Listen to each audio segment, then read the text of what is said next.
اعوذ باللہ من الشیطان الرجیم، بسم اللہ الرحمن الرحیم۔ السلام علیکم ورحمۃ اللہ وبرکاتہ۔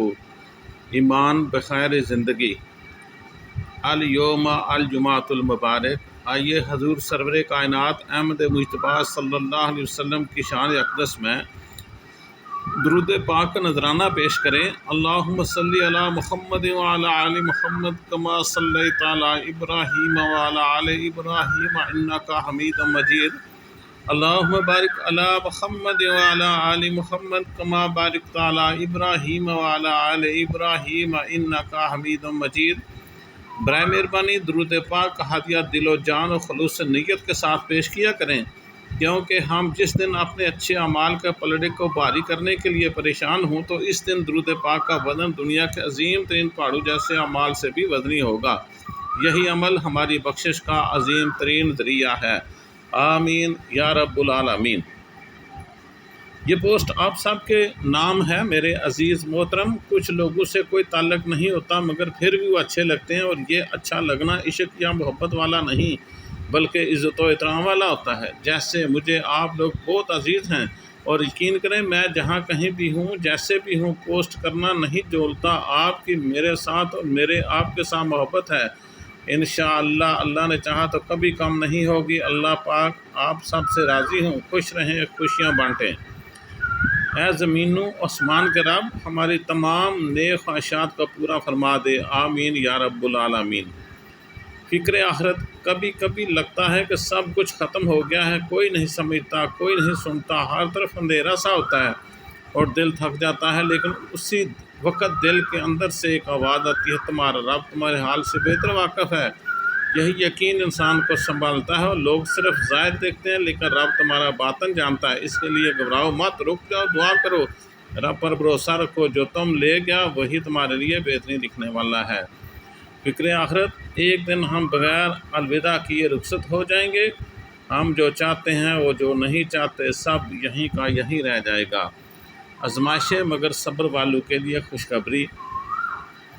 ہم ضرور آزمائیں گے، کچھ خوف، کچھ بھوک، مال کا نقصان، جانوں کی کمی اور پھلوں کا گھاٹا، اور خوشخبری ہے صبر کرنے والوں کے لیے۔ یاد رکھیں اللہ تعالیٰ آزماتا ہے تاکہ اس سے جڑے، دنیا سے نہیں۔ صبر کرنا کمزوری نہیں، اللہ کی قربت کی کنجی ہے۔ دل تھام لے، آنکھوں کو نم ہو تو بھی زبان پر بولو الحمدللہ، الحمدللہ ثم الحمدللہ۔ جو انسان اپنے عیبوں کو چھوڑ کر دوسروں کے عیبوں میں دلچسپی رکھتا ہے تو اس کا دل اندھا ہو جاتا ہے اور اس کا جسم تھک جاتا ہے۔ اس کے لیے اپنے عیبوں کو درست کرنا مشکل ہو جاتا ہے، اور لوگوں میں سے سب سے زیادہ کمزور وہ ہے جو لوگوں کی عیب جوئی کرے۔ جو کوئی بندہ اللہ سے دعا کر کے مانگتا ہے، اللہ اسے یا تو اس کے مانگی ہوئی چیز دے دیتا ہے، یا اس دعا کے نتیجے میں اس دعا کے مثل اس پر آئی ہوئی مصیبت دور کر دیتا ہے، جب تک اس نے کسی گناہ یا قطع رحمی رشتہ ناتا توڑنے کی دعا نہ کی ہو۔ صلو علی الحبیب صلی اللہ تعالیٰ علیہ وسلم۔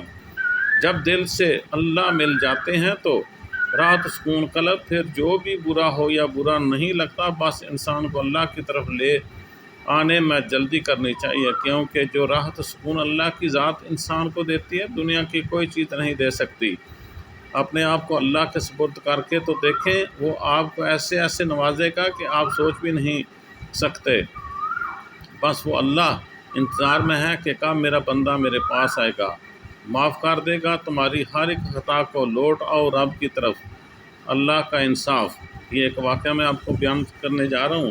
یہ واقعہ لاہور میں رہنے والی ایک بچی کا ہے جس کی شادی کو ابھی 6 ماہ گزرے تھے، تو اس کے ساس اور شوہر نے اس پر تہمت لگا دی، یہ بدکردار لڑکی ہے۔ شوہر نے ایک رات اس کو گھر سے نکال دیا۔ وہ 3 ماہ سے اپنے گھر میں بیٹھی تھی، سارا دن روتی، اللہ کو شکایتیں کرتی، اللہ کو دہائیاں دیتی۔